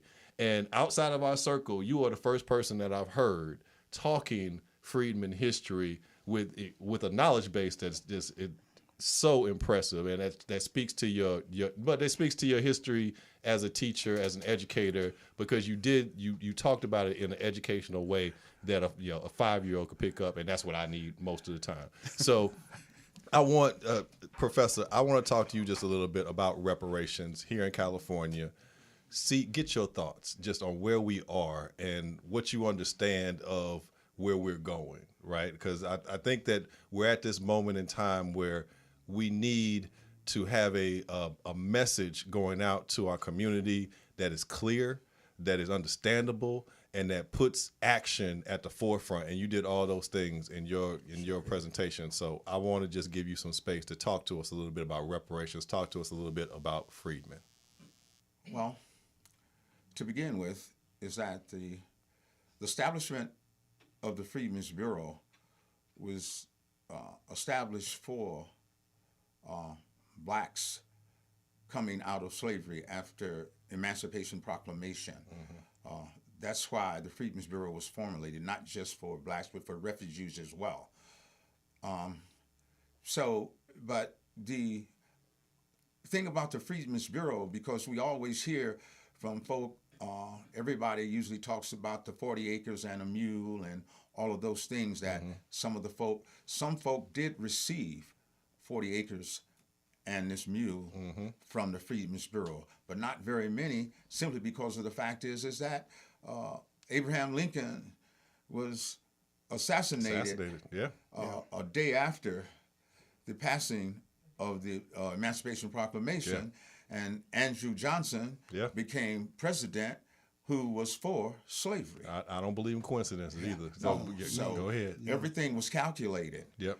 But again, what happens with the Freedmen Bureau, it never got an opportunity to get off of the ground, because once Johnson took over and the Northern soldiers left the South, that's right, the Freedmen's Bureau and everything in the South, all the jobs, the Bureau was taken over by Confederates. That's right.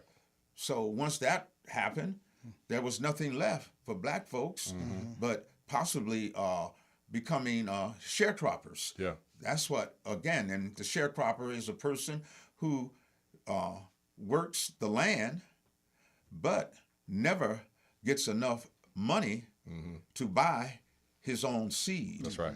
To plant his own crop. That's right. So therefore he has to borrow money from the plantation owner and raise the crops. That's right. And after they raise the crops, he takes it to the owner of the land and he says, well, we didn't make enough this time. So now you got to buy more seed and you go deeper in debt because you're a sharecropper. Yeah. Neo-slavery. Yeah. So it's a vicious circle that goes on, I want to pause you for just a second, Jared. I hate to do that because I know you're going someplace I wanted to go. But I want to go back to the Freedmen's Bureau because I think something you said was really fascinating, something that we need to keep at the forefront as we think about what's happening here in California. So earlier I talked about SB 490 that's been introduced by Senator Bradford here in California that will establish the California American Freedmen Affairs Agency. And so this agency, as we envision it, will then have responsibility for administration, for disbursement, and for facilitation of reparation, not cash payments, but as well as programming, coming out of the government. Because, I think what you said about the Confederates taking over that Freedmen's Bureau, we got to learn from history. We gotta. We gotta. And so I want to get your thoughts on the California American Freedmen Affairs Agency. How can we avoid some of those mistakes, right? Or some of the mistakes that you have seen that we can now correct in the current day. And then Pastor Chuck, any thoughts that you have around this, please chime in. But I want to give it to you, Jerry, on that subject. Well, the first thing is that the Freedmen's Bureau has to be full of folk that are for reparation. That's right.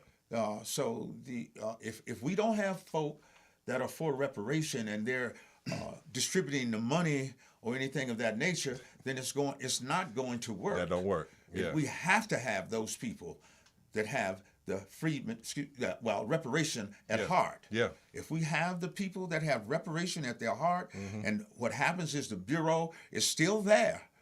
The Freedmen's Bureau still exists. It's open All the government has to do is start sending money to it. Yeah. So at the it's in federal existence. level. Yeah, absolutely. Yeah. So, but we, like I say, we have to have people that represent us. And that's something that we talk about, and something that we're actually trying to get written into the legislation, right? Is that because we see this happening with Native Americans and some of their state agencies and government, federal agencies, where they staff with Native Americans, people who have the best interests of that community at heart, right? So I think that's a very key point. Yeah. Chuck, I'm gonna come to you on that same point, because I think that when we think about the church's role, again, you know, we need this type of knowledge being spread from the pulpit, right? Like we need freedmen to become common parlance for us, and the church is our best messenger. So I want to get your thoughts here. Anything you want to share about where Jerry went or where I went? Yeah, I would say, Chad, not only the church, but the classrooms. And if we can have it, it needs to be the kitchen tables. That's right. We really need to spread this word. And here's one of the insidious things about it. These folks, when what Jerry mentioned a moment ago, Professor Jerry talked about the Freedmen's Bureau being pretty much destroyed when President Abraham Lincoln, no coincidence, and you said like me, you don't believe in coincidence. They killed him on purpose. Yeah. They didn't kill him just to kill him. They killed him to stop the progress. That's right. And the real is this, that these folks hated. They worked vehemently to dismantle the effect of the Civil War. Yeah. They lost the fight and won the war. Yeah. The real is this. For example, when you get a chance, whoever you are, you might be looking, look up a song called I'm a Good Old Rebel. It's a song that was written by Confederates who lost. They lost the war. And then talked about, I hate the Constitution. I hate the Declaration of Independence. It was a popular song across the South, including Texas. Make sure you get that in there. Yeah. Who were part of the Confederates too. Yeah.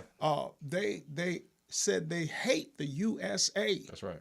That's right. And then we built statues in honor of them, and then just finished fighting trying to keep those statues. That's right.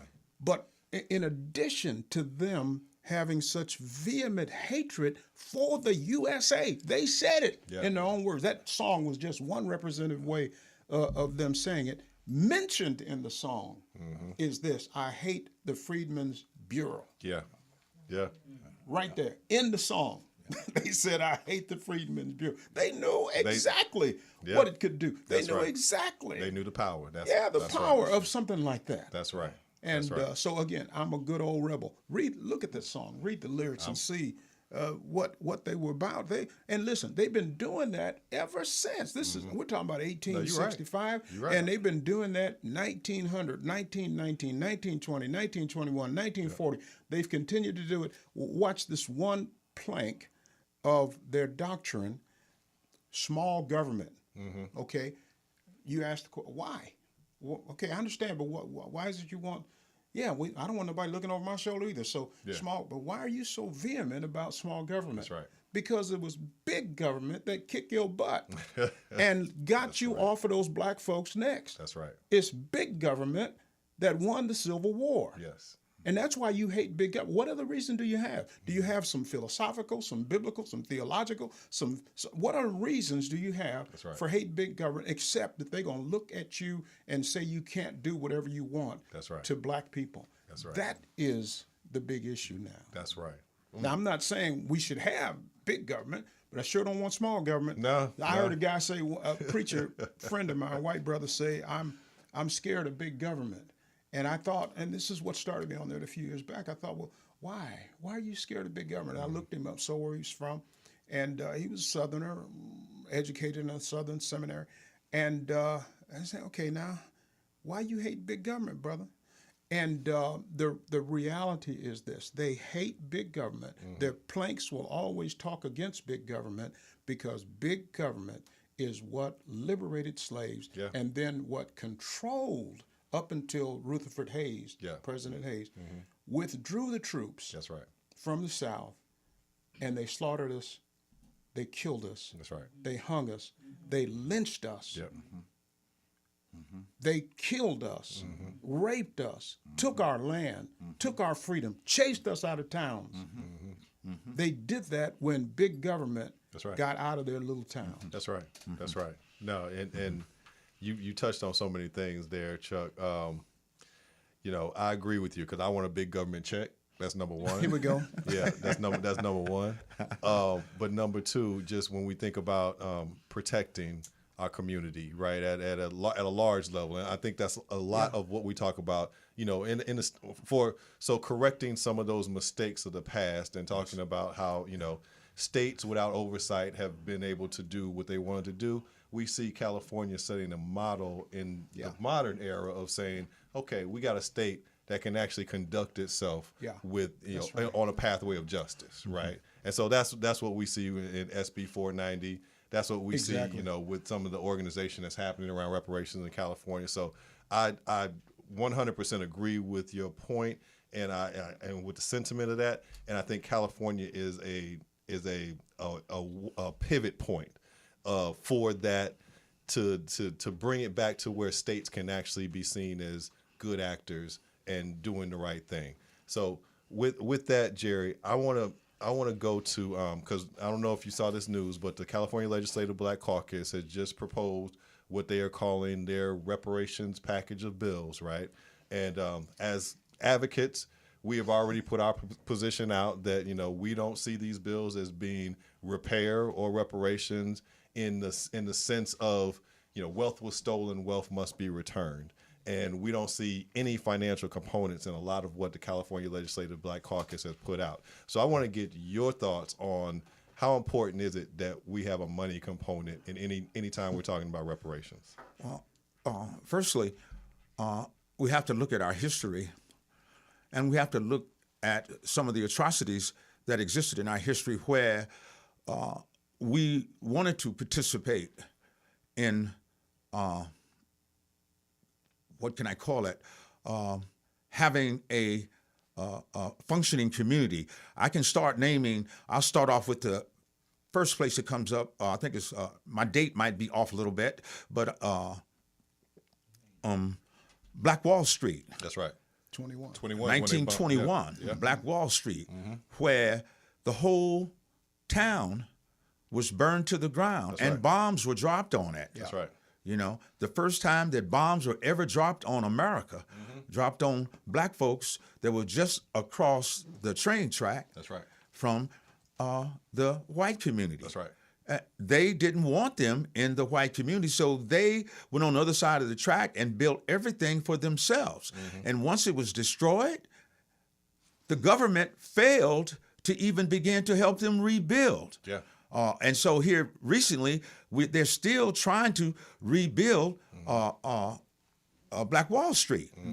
There's also a place called Elaine, Arkansas. That's right. That existed where you had black folks who were sharecroppers that were trying to formulate a union to organize themselves because they were having a big union meeting in Little Rock or one of those other towns. And so the black folks in Elaine wanted to do the same thing. Over 200 people were organizing to form this union of sharecroppers. Yeah. And they all were murdered. Yeah. No, Rosewood, Florida. Yes. Speak about it. Wilmington, North Carolina. That's right. All those places where black folks were trying to participate because basically white folks didn't want them to participate with them. So they chose to, you know, do their own thing. And each time they were struck down by the white supremacy, as I call it, because that's what it is. That's a good. That's what we call it as well. Yeah. No, Jerry, you're right. And I think also what gets lost about 1921 is that was on the heels of Red Summer in 1919, right? Like we don't talk about the era of terror and murder that happened leading up to 21, right? Because that's just an event that I think a lot of people are just coming into knowledge about. But you know, we were in a decade or more of terror. You know, open terror that, you know, we didn't have any protection. We didn't have any place you could go, right? And that's why the black church it was so important, remained so important because it also was a safe haven in many instances. Like we talked about Tougaloo, and Miss Nita, had her group, her organization down on the grounds of my alma mater, Tougaloo. One of the first things I learned about Tougaloo as a teenager was about the Tougaloo Nine and about Tougaloo being a safe haven for the Freedom Riders as they were coming through. Like if they made it to Tougaloo, they knew they were all right, right? They could sleep the night and they could get a meal, right? And then go on about the rest of the ride. And so I want to talk to you a little bit, Chuck, about the church as that safe haven, as that place, because we, right now you walk outside, you see us on the street, right? We need places to go. We need safe havens that not only are going to take us in, the huddled masses, but also give us the awareness we need to materially improve our conditions, right? Because I think we stop at, hey, we want to care, thoughts and prayers. We stop too much at thoughts and prayers, right? And we need to get to thoughts, prayers, and action. Yeah. So I want to talk about that. I want to talk about getting the church thoughts, prayers, and then into action. However you want to tackle that question. Let me tackle it. I think I got to do it pretty quick though. But in terms of tackling that, it is our history, and here's one of the strange things about it. It's kind of funky to talk about history. It feels like dust. It feels like something old and bad smelling to many young people. The real is that there is richness, there is wealth, there is power in that voice, in that church voice. As an organization, you could almost say whether you're a believer or not, the fact that we're in the church, what would happen to our people going back, whether it's death and having company for your family in death, or whether it be trying to get to college. You mentioned, I didn't know you were Tougaloo, man. That's all right, man. That's Come right. on, I don't hide it now. I don't hide it. Come on. I'm a bulldog through and through. What? Yeah.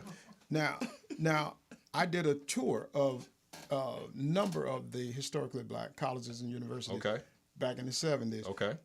But in the process of doing that, I gained an affinity for for all of our historically black colleges and the ones that I visited in particular. But the church, I mean, if you grew up in church, you saw it. It may have seemed irrelevant, but you saw whether it was Second Sunday offering that was taken and sent to Shaw University, or sent to Morehouse, or sent to Spelman, or sent to Bishop College, wherever it might have been.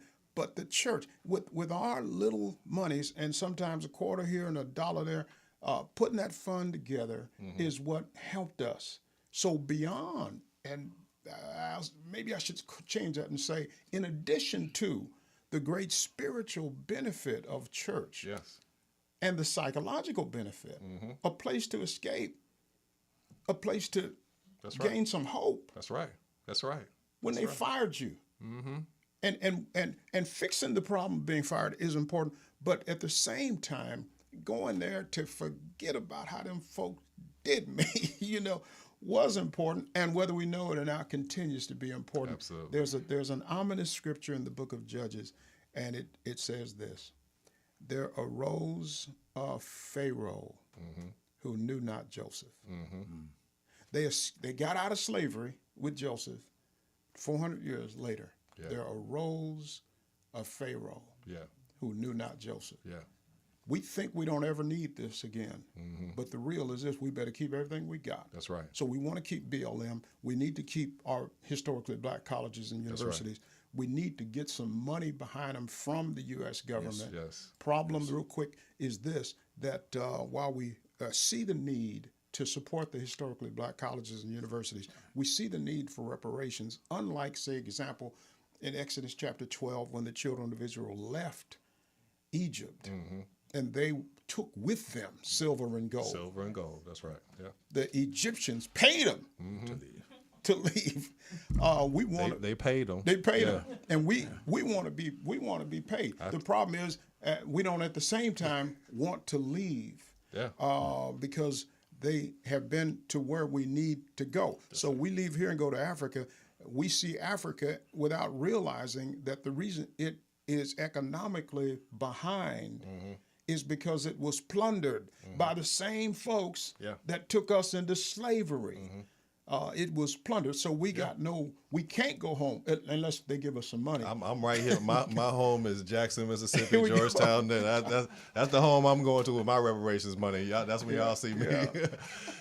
Chuck, Jerry, thank you so much. You two brothers, like Thanks for having us. I feel like you're a superhero duo in this movement, right? When I see, seriously, because you bring together so much history, so much knowledge, so much compassion, and so much love for our people.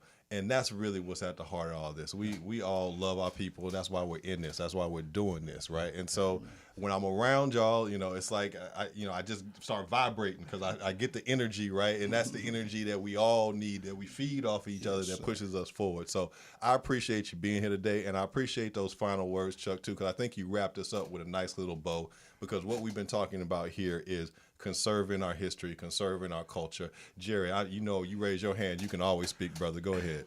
I just want to say one last thing, because history is so important, because of the fact is, if we don't know history, that's right, we won't know where to go. Yeah. And so what we have to understand, we want our history. And what we have to realize is just like that word. That word is really HIS is one word. And then the next word is STORY. And it's just what it says. It says his story. That's right. Not our story. That's right. That's right. We can rap right now. I don't know what else is there to say. Right? Hey, the only thing to say is we'll see you Saturday. We will see you Saturday. Saturday at 10 o'clock. Thank you for being here. Absolutely. Absolutely. Yo, so again, folks, we've been talking today about our history, as you heard Brother Jerry say just now, preserving our history, conserving our history, in this Black History Month, in this Freedmen History Month. And Miss Felicia, I'm sorry, I'm going to forget sometimes. But back in this camera, so we are now at a pivotal point in this movement in California. We have a California Legislative Black Caucus that needs to hear from the people, that needs to hear what we demand. They represent us, and we need to remind them that they represent us. Yes. And then we also have to stand up and be very vocal in support of the things that we do want, such as an SB 490 from Senator Bradford, or AB 2089 that expands the data disaggregation of Black and AA that was introduced by Chris Holden. We have to be very vocal. We have to be active. We have to go beyond the thoughts and prayers, and we have to get into action. And so I want to leave you with that note. Support the CJEC calls to action. Support Brother Chuck, Pastor Chuck, Brother Jerry, Pastor Hawkins, Sister Aisha, Sister Celestina, Sister Nita, and her organization. You have to get engaged. That's the way we get to this justice. That's right. So with that, I'm gonna let everybody go on your Sundays. I'm gonna try to get back to this All-Star game. I'm going in a blackout mode. I don't want to hear nothing of what happened. I'm gonna try to get there and watch it from the beginning. So anyway, thank y'all for being here on this Sunday in this Black History Month on this episode of Politics in Black. We'll see you again next month.